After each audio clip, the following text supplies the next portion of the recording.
Hello.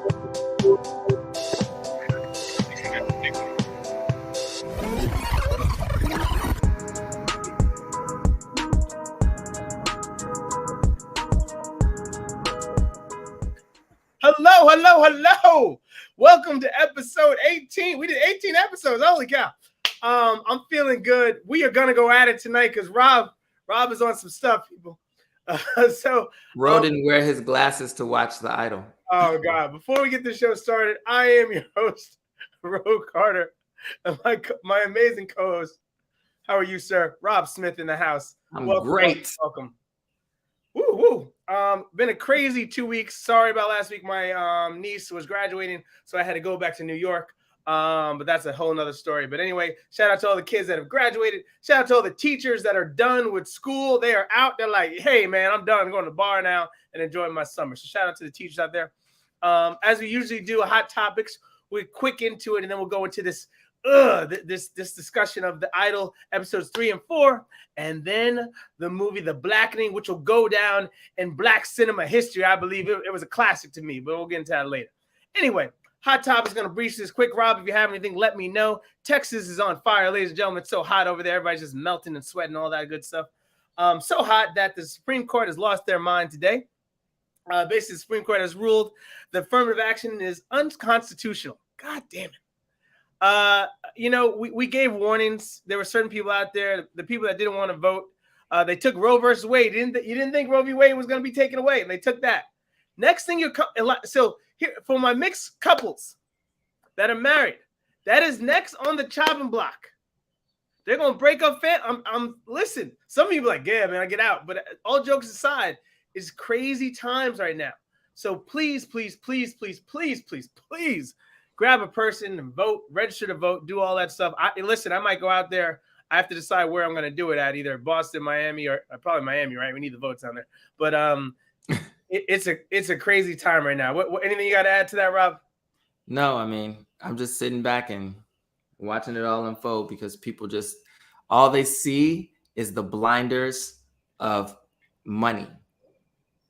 And they don't see beyond the blinders of money. The only conversation they want to have is money. And they don't realize the long-term effects of these policies that are being overturned and how they're going to affect money in the long term. So it's like, you want to sit down and have these conversations about, you felt like you were stimulated a little bit during this term. You felt like you got a little money in your pocket. Businesses did a little better. You want to have those kinds of conversations. But at the same time, where we're actively losing our rights and our freedoms, it's just disappointing that's where people's concern lies. And then they blind you with look at what he did for gas prices. And gas was out of control. It's always the same conversations when they're taking the things away that are important in our lives. They blind you with the dumb things. So if people could take those blinders off and see the big picture. Hello. And Clarence Thomas, which basically got in on that same bill, open up the doors. It's crazy to me that he voted against affirmative action. Why would it be crazy to you? He votes against anything that's in the benefit of people of color. One of those things you get in the door. I thought that was the one to be like, hey, man, if it wasn't for me, I wouldn't be here. And so no, he hates himself. He hates Black people and he hates himself. But you know what? Living in Florida, and this is the last thing I said, that part-time in Florida, it reminds me of there's so many Latin-infused people from all over the world, and they always don't vote for their interest. Yeah, they vote against their own interest. Your family got in there how? Well, they got in on a boat and da-da-da. I was like, yeah, but I don't want anybody else coming in here. It's like, wait, what? Have it make sense. So make it make sense. Right? It's just one of those things. So anyway, hopefully it'll get better. BET Awards was last week. BET Awards, welcome back. It's been a while since the BET Awards are really good. So good that you don't even know what I'm talking about. But I just want to give a special shout out to Busta Rhymes. He got an award for all his accolades and what he's done over his career. A real pioneer in hip hop. So it was a beautiful speech. You can Google that. Actually, it was really cool to see Busta Rhymes. He broke tears, man. It was strong, man. He was like, hey, man, I won't cry right now. And he broke down. So it was nice to see that, especially the mental fatigue that being in that limelight can do to you. And sometimes you can see, I think Eric Sermon has lost his mind out there in the streets. So you can see how it can go the other way. So it's nice to see a brother doing positive out there and keeping his head up. All right. Well, I'm not being biased, but I feel like they've fallen quite far, and there's a large hill to climb for that award show.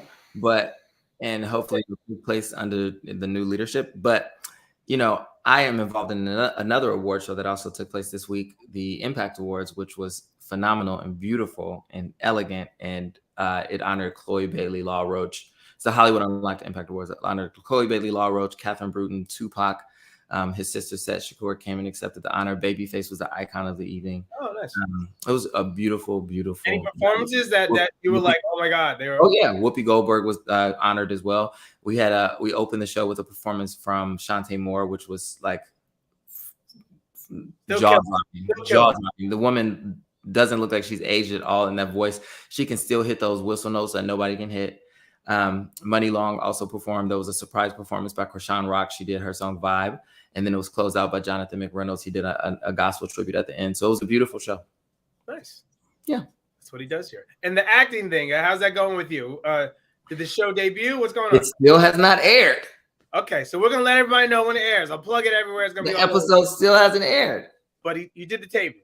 I did. You got to check. The check hasn't hit yet. Okay. That takes time. God damn. All right. Anyway, moving right along. So let's start with The Idol. Let's get right into it. Episode 3 and 4. Episode 3 was called Daybreak. Basically, Tedros, we all know as AKA The Weeknd, starts calling the shots in Jocelyn's career and life. Some members of her team begin to grow suspicious of what Tedros' interests are in Jocelyn, what he's looking to do. We really get to see her friend, Leah, kind of see her perspective of what Tedros is doing. The beginning, she's calling the management team and like, hey, man, he's going crazy. They fired the chef. Chef that was a crazy scene, got too close. So you're really seeing Tedros dig deep, his claws deep into her. We start the scene off with Jocelyn going downtown to Hollywood Boulevard and going shopping on Melrose. And all of her fans are there all of a sudden out of nowhere. How do they get there? Come to find out later that Tedros has set it all up. You get to see them get a little booty action on in the dressing room and stuff like that, but it kind of sets it off from there. What do you think of this episode, Rob, and that beginning? That episode to me was interesting. I felt like it got better than episode 2, which I was like, yes, because I was worried that the show was going to go in a direction that was a little strange. But they started to like fill in some of the gaps. For me, I still saw the direction that the show is taking, even though you disagree. I see what's happening. It's subtle, and they're dropping hints so that we see what's happening.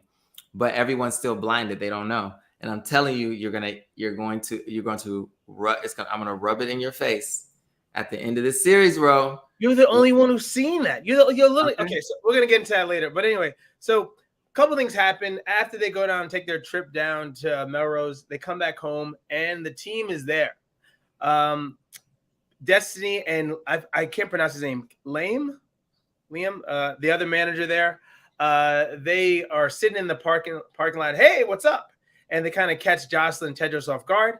And so they sit down and have a discussion about her career and what's going on. The team seems to put on the front being like, oh, yeah, that sounds great. Love that you have her interest. But they catch him off guard a little bit and they make him accountable and say, hey, we need 3 songs from you or everything's done. And they're like, oh, they're hyped. So Tedros and Jocelyn, yeah, we can make it happen. We're making some music so we can do that. So now the excitement comes and builds, and he's like, hey, I got a big manager coming in. We're going to do some music. So now you really get to see the creative side of Tedros and Jocelyn kind of come together. They were flirting around earlier episodes, but now you really get to see that. But also we get an introduction to Tedros' family, right? And what family means to him. And do we define our family the same way that he defines his family? What do you think, one, of the introduction, but also did you think Tedros could actually put it together, or was he all like BSing the whole time? No, I thought that was, and I also think this is feeding my theory. I think Tedros does have a talent or a knack for, he should be an A&R essentially. Okay. What he does, he finds people who are pure talents. He has an eye for it. He has an ear for it. And when he finds them, he tries to manipulate them and he tries to control them and becomes, in essence, sort of a cult leader. But I think what he's missing is the relationships, the money, and the power. So he has a collective of people that he's convinced them to believe that they're his form of a family, so that he can keep them close by. And also, a lot of these people, you can tell, have been like, abused or homeless, or like they were people who he's kind of saved in a sense. So he's created this weird kind of a cult. And if you notice, her former dancer, Jenny, she was that her name? Diane. She was a part of that group, and we see that kind of from the beginning. So for me, I was putting that together as a connection. So she's been around this pool of really talented people. She knows that it exists. So I think more people are aware of what's going on than not. Yeah, everybody but Jocelyn. No, Jocelyn is aware. I'm telling you, Jocelyn is aware. Jocelyn is the beast. Jocelyn is the monster of this series. Ladies and gentlemen, if you haven't watched the show, it's been hit and miss with people saying it's good, bad, all over the place. But episodes 3 and 4, this girl is oblivious. You know why? No, she's not, bro. She's the monster of the film. You're gonna make me jump to episode 4 right now because how oblivious she is. She's an invisible monster. Hold on. I'm gonna hold that, and I'm gonna show you where my evidence is in episode 4. And then I'll show you my evidence in episode 4 that's gonna contradict yours. Also, what's going on as Diane is reached out by Jocelyn's label, and they're like, hey, you know what? We saw that you can dance. You can actually sing a little bit as well. We want to give you Jocelyn's song. And wow, this is behind the scenes where Jocelyn's like, oh, she thinks everything's fine. Even though everything was a disaster in episode 2, she's like, oh, everything's fine now. I'm going to make these songs and everything will be back to normal. She's feeling a little high from the fan base, and everybody's like, oh, man, I love you. You're great. All that BS. But we see kind of Tedros brainwashing her even more. Now we have dinner. This is where everything kind of goes down at dinner. This is where Tedros wants to introduce his family to Jocelyn's family. And this is where you really see them open up about their relationships. And this is what I wanted in episode 2, so we can move forward, but they wait a little later. So it's not bad, but I never understood the relationship of her mother or who her mother was to her, right? We just knew in episode 1 that her mother passed away. We didn't know how she passed away. We'll find out later, cancer. But then what she kind of meant to her and how she treated her.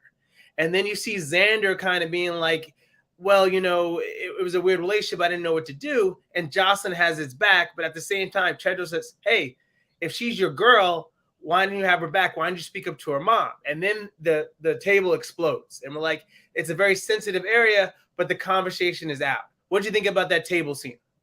I thought the table scene was great. Again, I think that episode did a great job of of exploring the relationship of all the other cast members that are now living in the house. They had to really formulate some kind of connection to them, because it would be odd if we don't start to learn about them in an intimate manner, because they are just living in her house. They're like squatting in her home. So it made sense. And then for me, it also is feeding the people who are not seeing what's happening. It's feeding you, Ro. It's feeding you to believe that Tedros is pulling the strings. He's not. What are you talking about, Rob? Jocelyn is pulling the strings. Jocelyn is a monster. She's a monster. And I'm going to tell you. Oh, should we talk about the brush? Yeah, go ahead. So Jocelyn finally opens up, and then you can tell me about how her mom treated her, and that her mom would kind of scold her. And you know how mom would kind of pop you a little bit for like, hey, get in line. Hey, if I wasn't dancing, or if I was talking to somebody when I should have been paying attention, she'd kind of hit me with this brush. And she's like, she was always just hit me. But it put me in line. She's like, I don't have that anymore. And Tedros, which I thought, so in that scene, I thought, and I'm a psychology major, so there's 2 ways to approach that, right? There's the way he did, and he's like, hey, let's get the brush and let's go through this beat. It's gonna hurt, but trust me, you're gonna power through this and be okay. Or I thought she was gonna throw the brush into the fire, and that was her way of kind of letting it go. So that was, again, I didn't know they were gonna be gangster like that. I was like, she already had a tough time. I knew he was gonna beat her. Gonna beat the lights out of her. Yeah, she enjoys it. Yeah, but it was like beating a dog, like getting a dog No, to she submit. enjoys it. In a way, but she's all over the place. A part of her enjoys it, but a part of her is still lost because she's trying to find herself. She has nobody to guide her through, right? And even though her mom was awful to her, she was still that guiding light that kind of guided her through, and that's why she's kind of lost. So right now, anybody can take advantage of her and be like, "Hey, this is going to be the right." I disagree. Thing. Why do you disagree, bro? This girl is a master manipulator. She is the hidden villain. She is the hidden villain in the show. She's a master manipulator. She's the villain that's right in everyone's face, and they don't know it because she's manipulated everyone into thinking that she's dumb and that she's vulnerable. From the beginning of the show, she hated that song and she hated her management. And she hated that she didn't have control over her own sound and over her own career. She didn't show up for the tour because she didn't want to. But her excuse was she was depressed over her mother.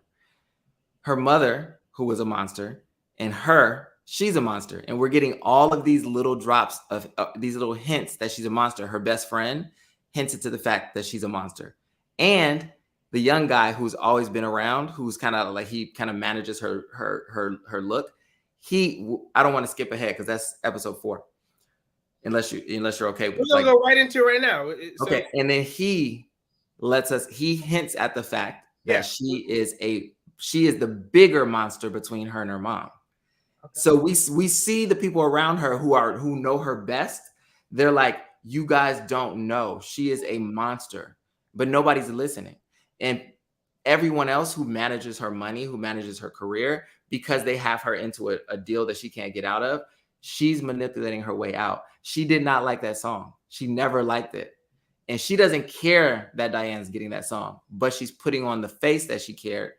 And if she really was so vulnerable and afraid, she would have never gotten that close to the chef physically in front of Tedros. She knew Tedros's history, which we find out in this episode. And she's slowly manipulating Tedros. She knows that he's violent and he's him, though. The guy was touching her. But that's their relationship, and she did it in front of Tedros on purpose. She knows that's been her relationship with the chef, and she did it on purpose in front of Tedros. So you're trying to tell me, Rob, that in episode 1, where she just dances her face off, she danced her face off, and to the point her feet are bleeding, she's doing that because she's trying to get out. Yes, she's putting on a show. Ro, look at this. Every time. Let's go to episode 4. Episode 1, rehearsal. Remember they had to do a rehearsal? Yeah. And she got out there and she was like, she couldn't do it. She couldn't do it. But then when she finally had to do it, she nails it. She can nail it on the first time if she wants to. She's not a dummy. She can nail it if she wants just being psycho, going back and forth. Hey, can I see it again? Can I see another thing? Can I see another thing? She's a master manipulator.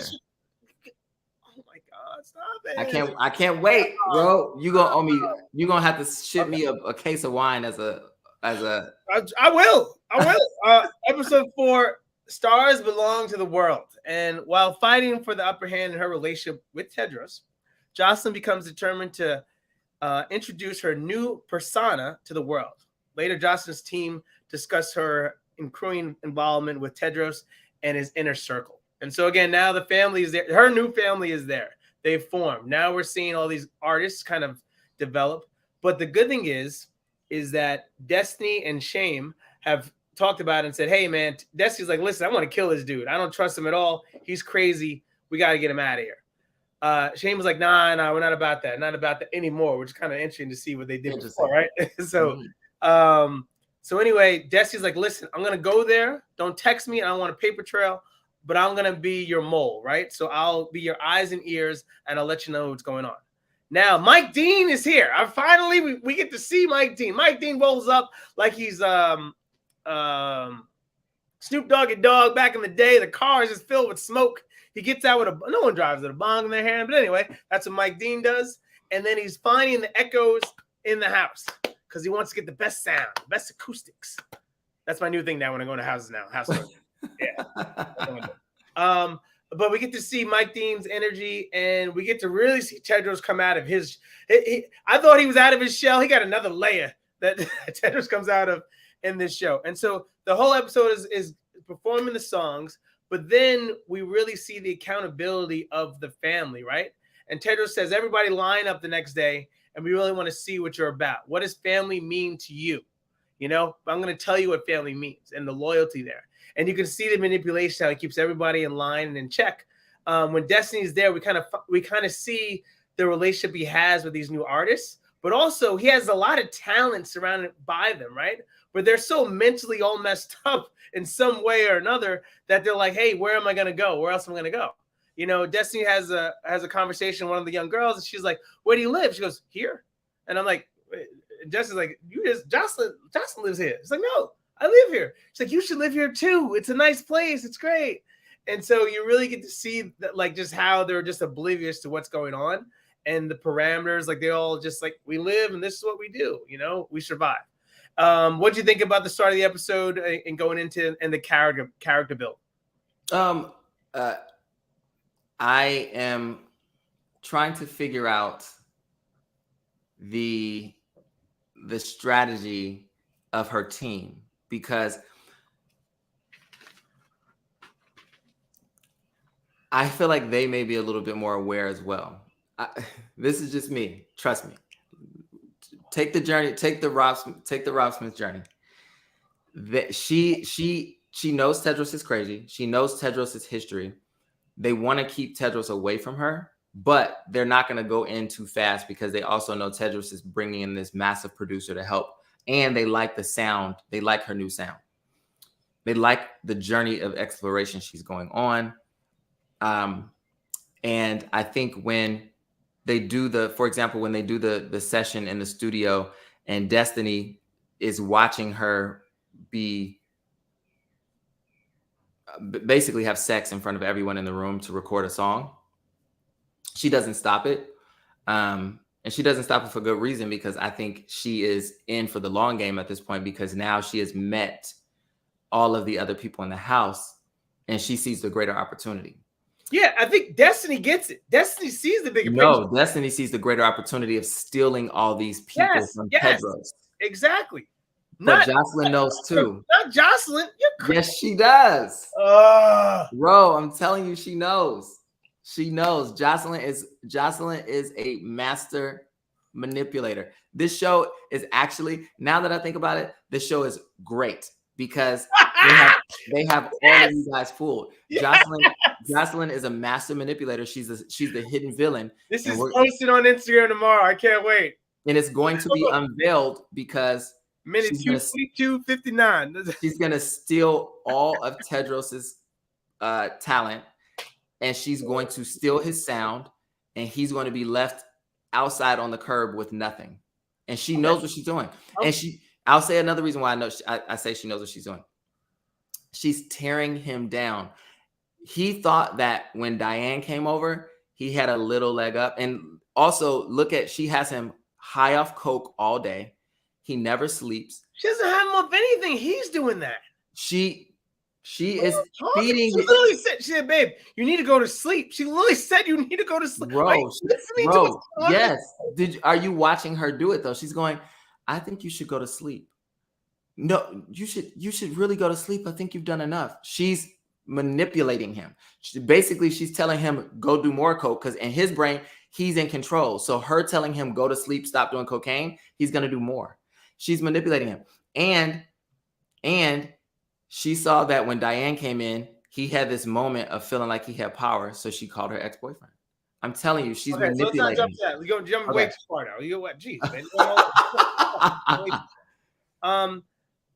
Anyway, so as you mentioned earlier, Tedros tries to do the provocative kind of pleasuring her so she could hit this note, which I thought was awful. The scene made everybody in the room uncomfortable. I was uncomfortable because I was like, girl, you still ain't hitting the note. I was like, you hit it. She hit another note. It wasn't a note for the song. But anyway, that's another conversation. Leia and Tedros are still going at it. Their relationship is awful. They start out, she's going through the schedule for Jocelyn. Tedros is like, no. Cancel everything. You know, that we need time. And now Leia's really upset because she has an investment with Jocelyn. on a skincare or a lipstick line. Makeup. And so makeup, yeah, same thing, same difference. So anyway, they're she's kind of upset. Hey man, this is my time to work on that. And then he calls her out and it's like, hey, do you care about Jocelyn or do you just care about making money off her? And then that guilt, he does that against everybody, right? Makes you feel guilty about your decision. So you're like, you know, you're right. Even though he's the biggest manipulator there, but you know, Rob would think differently. That's a whole nother thing. Now we're going into the tough part of the show here. Tedros hears Xander singing as he comes out of the shower, and Xander has a voice. And then he comes up, he's surprised, he's like, hey man, it's like you can sing. He's like, yeah, you know, I hurt my voice a long time ago, my vocal cords, so I can't really sing. And it's like, well, I think they're healed. And so later on at the night they're hanging out, he brings it up and he's like, hey, so what's going on here? What's up with you and Xander? Xander's saying basically your mom said that he couldn't sing because of you. And so you see Tedros pit Xander against Jocelyn, and then all hell breaks loose. So to the point that he puts one of those collars that you do for the dog, shot collar, yeah. Woo! And puts it around his neck, and they tie him up and shock him to get the truth. And then they go back and forth. So you really don't know. I believe Xander was telling the truth, but he's been shocked so many times. How do you believe Xander is telling the truth if you don't see the fact that Jocelyn is the monster of the show? What do you mean? Xander's literally has he's crying. He's like, please stop. And please. What did he say? He said she's the worst. I understand that. He said Jocelyn is a bigger monster than her mother, and yes. Jocelyn is the reason I could not sing. Her mom made me sign a contract. Her mom. I would never. Yes, at Jocelyn's behest, Jocelyn made her mom have him sign a contract so he could never sing again because he has a better singing voice than her. That is why Jocelyn, if you notice, who brings the shot collar to Tedros? She does, because she's been manipulated. And how does she bring the shot collar to Tedros? She's chilling, having a good time. He has a long moment. They spend maybe a minute showing her go get the shot collar, walk down the hallway, walk down the stairs, come down another set of stairs, and hand the shot collar to him. And then when she hands it to him, what does she say? Oh, I think you're going too far. Don't do this. And then she didn't care. She wanted him to do it. Said, do it again. Do it again. He said, do it again when he said she is a bigger B than her C of a mother. Yeah. And she's the real monster. And then she said, shock him again. Because she is, and you see she's evil in her face. Bro, go back and watch this episode. Listen, I'm telling you. What you're understanding is I don't deny that she's an evil human being. I'm not denying. Listen, I'm going to give you your point of view, but not until afterwards. I'm saying up to when Diane, so later on, Diane comes in, right? And one of the other girls is there, and she's like, hey, hey, Diane, we brought you to the club. We invited you because Diane used to like Tedros. So I don't know, she might be mad right now. Let's find out what's going on. And Jocelyn's like, wait, what? Wait. They used to, something's going on? You guys did this, you guys set me up? So she never knew. That was the point. I'll give you 2 points. That's one. She's like, wait a minute. I've been set up. And what do you mean? Her face is like, she started crying. What are you she's a master manipulator. I'm going to say that again.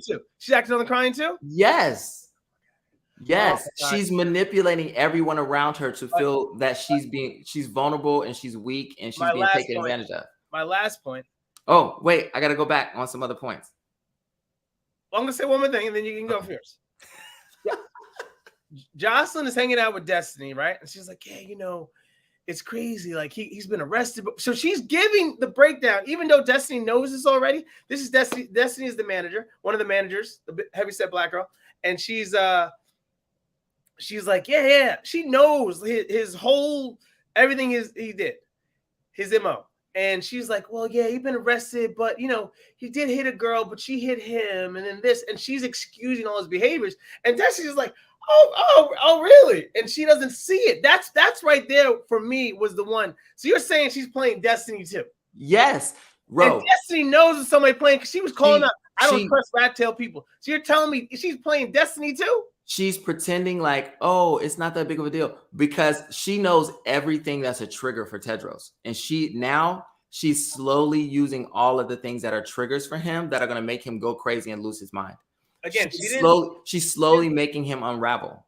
We see a moment with Tedros when he's shocking the boy, and the boy says, she's manipulating you, Tedros. You see him think about it because he's like, wait a minute. He thinks about it. He almost doesn't shock the boy again because he's like, he really is starting to realize she might actually be doing that. And then what happens later? That might be the only silver lining you have is that one little thing. That might be the only thing you have is that one silver lining. Bro, you're going to eat crow. No. I'm thinking about that one scene right there. That might be the only thing. But then I don't know, though, if that's being said based on him being shocked and he's saying anything. Because you can see, hear me out. You can't see it both ways, though, because he's being shocked. Hey, man, she's going to set you up, too.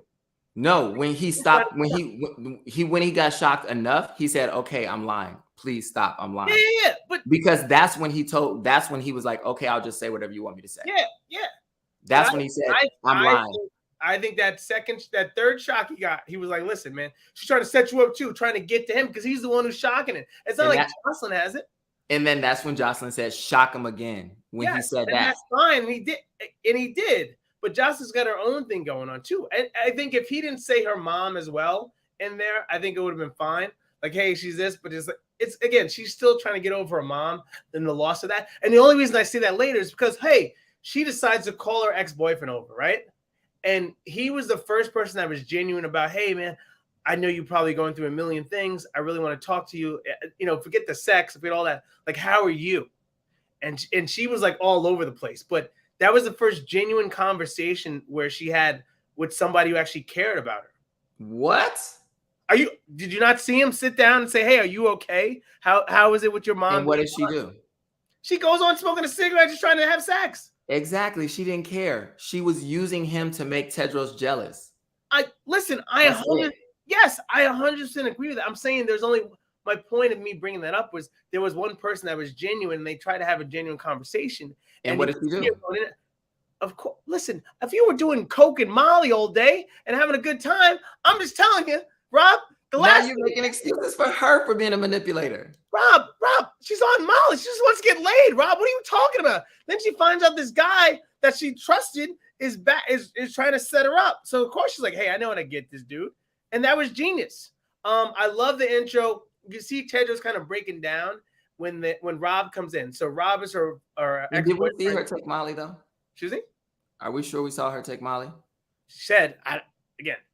Because she sat down with what's the girl with the nice voice? Chloe. She sat down with Chloe and she said, what are you doing? She said, I'm on Molly. And she said, oh, I've never taken that before. Yeah, so she doesn't even do drugs. She's letting cocaine. What are you talking about? That's the only one. She does cocaine here and there, but she's letting everybody around her get coked out, drunk, wasted, and she's the only. This ain't the right show to say what I was gonna say. And you know what else? You know what else? If you notice, when do we always see her and Tedros meet?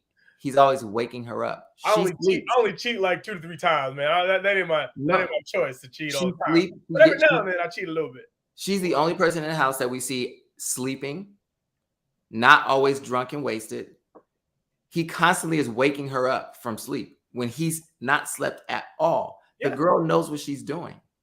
She goes to bed. She calls people over to manipulate him. And you know what else she does? She allows him to abuse everybody around her and then acts like she's heard about it slightly. When he slapped the chef, she didn't say a word. You watched the end scenes of the show? Yes. You watched the editor's kind of take on it? Yes. They're not going to give. They're not going 100% on your theory. 100%. You know why, Ro? Because they can't give away the hidden villain in the director's cuts. They can't tell you she's the hidden villain. That will ruin the show. Listen, I'm not telling you. So she let him slap the chef in front of the whole kitchen.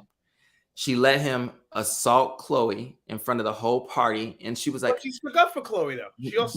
She said, you embarrassed her in front of all of these people. And he was like, and you are mad about that? And she stormed off. If she really cared, she wouldn't let him assault her best friend.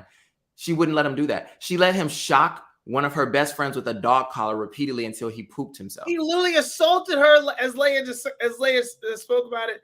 we just watched her get assaulted. Like, what do we do? Like, no one said anything. No. She consented to that. That's No, why he was like, again, we can't call that assault. no, If somebody's I'm just saying this is from Leia's mouth. Yeah. She took it as the way that happened was assault. Because she was blindfolded, didn't know what was going to happen, and it happened. What was going to happen? She absolutely knew what was going to happen. I don't think she knew it was going to be in front of everybody. Because everybody was like... She knew everybody was in the room. She knew that was happening. She is manipulating everyone. Be my lawyer. You don't be my lawyer, man. It's crazy. You knew. Well, you know what? When you watch the last episode, you're going to want to hire me as your lawyer because I see it. You're like Stevie Wonder. Can't see nothing.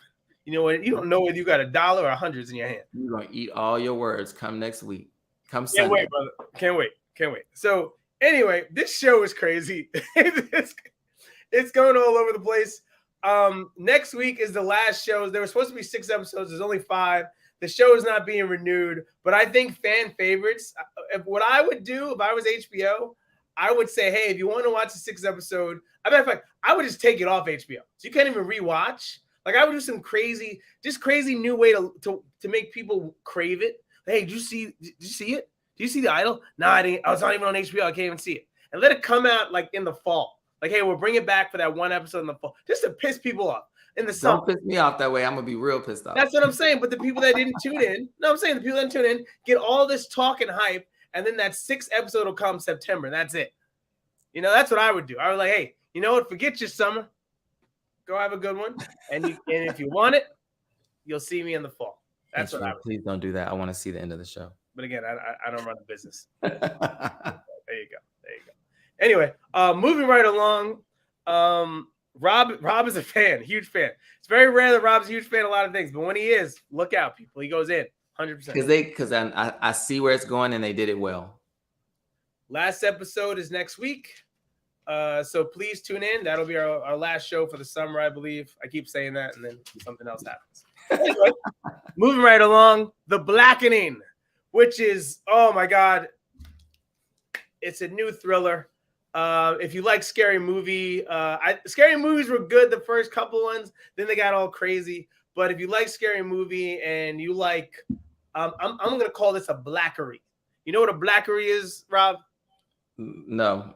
A black story, Rob. It's a blackery. That's what I call it. A black story? Yes, a blackery. It's black and history is blackery.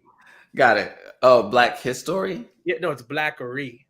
Blackery. I thought you meant like a daiquiri. Yeah, but it's black, no, not spelled like a daiquiri. Blackery. I would take the ori out of history, right, and add that onto black, and it's a blackery. So it's a black story. Ah, there you go, player. Boom. Black story. Okay, got you. No, blackery. Blackery. Got it. Jeez, can't. You know, that's why we can't have it. Anyway, so the Blackening was in theaters on June 16th. It's doing well. It's doing well. 7 friends go away for the weekend, only to find themselves trapped in a cabin with killers who have a vendetta. They must put their stress aside, smarts and knowledge of horror movies against the murderer to stay alive. So this cast is amazing, by the way. Shout out to whoever got the cast. There's a joke in the beginning because 2 of the cast members, they couldn't afford the rest of the movie. It's like, oh man, it's kind of like Scary Movie 2 with Jada Pinkett and Omar Epps. And it's like, oh, they died real quick. It's like, probably because they couldn't afford him. And then sure enough, don't want to give it who dies in the show, but 2 cast members are taken out of it right away. So I kind of am upset about that because they're solid, and I can't even imagine what they would have given to that movie, right, if they were there the rest of the movie. So anyway, what did you think first when we picked? And this pick actually was by one of our young viewers. Yes, Max. So, thank you, Max, for requesting this. So we put it on here. We might get him to jump in. We don't know. We don't know here. Maybe a guest appearance. But anyway, he recommended the movie, so I'm really excited that he made me do that. So I really enjoyed it. It was fun. What do you think? First of all, when you're like, The Blackening, you're like, I don't want to see this, or were you like excited to do it? No, I was absolutely excited. It's a Tim Story film, so I already knew it was going to be good. It was going to be great. I wasn't worried about that. And it's cast. You were saying who cast it? It's cast by Lee Daniels Butler, who Haley James Butler. I've auditioned for her for a few things. She's one of the premier Black casting directors out here in Hollywood. So she's has her finger on the pulse of everything good. So she casts a lot of great projects, and this was very strongly cast. You had Sinqua Walls, you have Grace Byers, Antoinette Robertson, who we saw in Dear White People. Yeah, Grace Byers, is in everything. So it was very well cast. I was super excited about it. So I was not worried at all. I was excited to see the film. Yes, as was I. I mean, like I said, the cast was good, but then I was like, what's the writing going to be like? And so the whole concept is that, hey, they're friends. It's a 10-year reunion. They haven't seen each other in 10 years. So from that point on, part of the group used to date each other before. Another one's married, and then other ones have made new careers for themselves. And so now they're catching up. And of all weekends, Juneteenth weekend. So that is the theme. We're going blackity black. And why would brothers and sisters go into the woods? I don't know, but they seem like a good idea. And I think that's all of the top. That's like all the jokes of the film. Yeah. Is like all the things that are happening are like contradictory to what we always say we would do, or the things we say we can't do. So it's very, very well written and very well put together. Also, I love the different layers of melanin that we see on the screen. We have light skin, mixed. Brother from Africa, like two women, woman as well. But everybody's represented in this movie, which I love to see that on the screen. And so that moved me, because you've heard it, no matter what complexion you were. I've heard that, or someone said that about me, or I said that about somebody before. So you're all in that joke, right? So that's what I loved about it. Also, when I went to the movie theaters, I don't know when you went and what kind of your demographic was, but I had a bunch of younger kids there.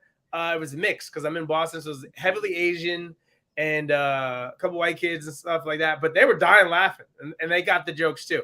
So when I say this is meant for everybody, it really is. Also, if you don't know your Black history, you kind of learn some things around the way too, which is great. So as I was leading on to it, they're stuck in this cabin. They're there to have a good time with their friends and kind of catch up. In doing so, someone has a vendetta for them in this crew. We don't know who it is. We find out later, but has a vendetta of something that happened a long time ago.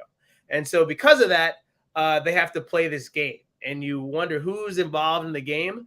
They have this all jigaboo like clown face where you have to get a card, and you read the card, and it has all these Black questions, which are hilarious. And the one thing I have to give my hat off to them, I was afraid that it was going to be annoying, right? Like, what are you going to read a card the whole entire movie? And no, they did it really well. Like, they had some good points of the questions. I think this is what Sinqua Walls needed in White Man Can't Jump. The supporting cast that was like really funny, because hey, he's a good actor and he has the look and everything, but that, in my point of view, going back to White Man Can't Jump, it's just those guys that were there to be the laugh relief weren't really there. But in this movie, everybody was funny. It was hilarious. What did you think about that and how it was set up? The concept of playing a board game like that and then seeing what happens. Yeah, to a couple of your points, I figured I knew immediately who the villain was. But yeah, I think and then they try to throw you off track a little bit, right? But I think they set it up because they want you to know who the villain is, and that's part of the joke. So I think because it's very clear, because everybody's like, what do you what? So we kind of know, and I think that's part of the humor of it, because we kind of know who the villain is. And they Rob knows everything, ladies and gentlemen. Rob knows. You want to go back to the Idol? Are you upset? No, I'm good. You're gonna be more upset on Sunday. So yes, I think it's part of the humor of the film, which also made it great, because you're like, why is nobody saying anything to that certain circumstance? Because it's like everybody's kind of just brushing it off. But I'm like, this is odd that everybody's just brushing this off. So that was interesting. And yes, I like that they incorporated the game, which also was like, if that really happened, that game was like, there is not a Black person I know who would have walked into that game room with that board on that table that said The Blackening and knocked that box off and stayed in that room and played. And also, like, all them doors opening and creaking and everybody just kind of looking and closing the door. I'm like, you know, they're playing on the idea that, you know, we would never. That was some of the best scenes. Like, I ain't going out there. Yeah. That was some good moments. So yeah, so it's like all the things, the stereotypes that black people would do is like, yeah, we're not doing it in this movie. I don't care what you say. And who the questions they asked were really good too, in terms of like, who's the only person to survive a movie, who's the only black character, like, oh, who are the black people on Friends? Right. That was crazy. Like, you don't know this. I watched Living Single. That was great. That was good. But then they were all like, I don't know. I never watched it, but then they all knew one person. So clearly they watched it. It was good. It was so good. It was really well also done. The Aunt Viv question. That was my favorite. What else? Oh, yeah. How many seasons was it? I was like, ooh. My brain was like, ooh, was it 3, 2? I was like, ah. So it was a lot of fun. It's very playful with your friends, significant others. I would definitely bring a group of people. It was just such an event, right? I felt, honestly, I'm going to say this, for comedy wise, I felt the Black Panther vibe for this movie. I'm gonna go on a huge limb, because it was everything I wanted. It wasn't over the top. It wasn't annoying. The soundtrack was great too. The classics, you know, on the record play. Like, it was just a fun movie, right? And there were stereotypes, but it was the fun stereotypes, right? You didn't have to worry about people being upset and all like this. And also, it's a guide, right? It's a guide to navigate you through life. You know, if you follow these certain rules, you can be okay. Because I remember even at the end, like, did we call the cops? No, honey. We called the firemen. That's right. I was like, that's smart, actually. That was really. There's some great survival tips on this in this movie as well. But I really had a good time. Before we end this, tell me a couple things, Rob. One, who was your favorite character, and your favorite moment in the film? I mean, I had so many moments I loved. And I don't know if I can say who a favorite person is, because the cast was just so well cast, and the energy of them. Someone had to shine out a little bit, or give me 2 or 3 people that there one moment like you were like, oh my god, I was dying. No, yeah, I'm gonna give you some moments, but I think as an ensemble cast, their energy together was so great that I can't really pull out one person and say they were a standout in this circumstance, because as an ensemble, they all just worked so well together. And like you mentioned, like, none of the jokes were missed. Like, every single joke landed, every single moment worked. The relationship between everyone worked. Even when they're like, you got to pick one person to go out and get killed. Like, the energy of them as a collective was still like, it was amazing. So they didn't miss a beat. They didn't miss a moment. Some of my favorite, like, funny little moments were when he when he had pulled his gun out to shoot the bad guy, and then he like turned his hand because he had a gun like this, and he kept missing. He's like, those like little moments like that. The movie theater went crazy. It was like little tiny moments. They made really good subtle jokes. Really brilliant. Those subtle. It was brilliant. Shows that they did. It was really funny. I love when the sister went and was like, "I'm gonna swim across the lake." The guy's like, "You gonna swim across the lake? You ain't." You don't know like, what ain't nothing in there. They expected us not to be able to swim. Like, they ain't gonna be nothing in that lake. It was, you know, you're right. They work so well together, right? You can't take away one from the other. Yeah. Just really great casting. I can't imagine what the set was like, you know? That was you know, they were having a good old time every day. My only disappointment is I wish that it was I wish this was able to watch like on Netflix or on Hulu or something like that, because there's so many things. Like, I'm trying to remember everything for just me watching it one time. So I can't wait for it to come on demand that I can watch it over and over again, because there's a lot of funny moments that I was like, oh, that's a great line. I was like, oh, I got to write this down and remember later. And I was like, I forgot. But it's hilarious. It's just such a good ride. So a great experience. Absolutely. I agree. I definitely say go see the film. It's going to be a hit, and I hope more people go out and see the film and experience it, and then tell their friends to go watch it, because it really is one of those films that people are going to talk about for a very long time. Rob, what would you give this film, Robin? Come on, give it a 10 out of 10. Point us. What?